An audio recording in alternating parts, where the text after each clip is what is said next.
بدل ما ندور على كلمات كتير نقعد ندور على معانيها ونترجم فيها، ممكن ندور على الفوكابولري السهلة اللي تدينا المعنى اللي احنا عايزينه، وفي نفس الوقت ما تستهلكش مجهود دماغك وتفكيرك.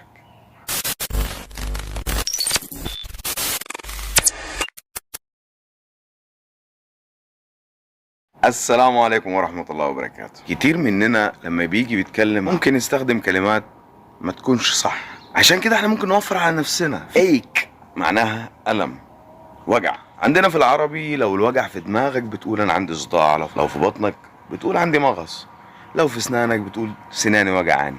انما في الانجليش احنا ممكن نوفر كل الكلام ده في الكلمة دي. تابع الفيديو للاخر وانت مش هتندم.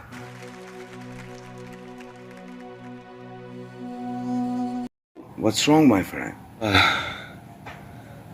I have a stomach ache. A stomach ache? This is the stomach. What you have is a headache.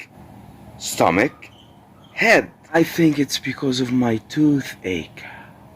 Oh, I wish you a speedy recovery. اوعى تكون لسه ما عملتش سبسكرايب لغايه دلوقتي في القناه. لايك للفيديو، شير لاصحابك، الدال على الخير كفاعله.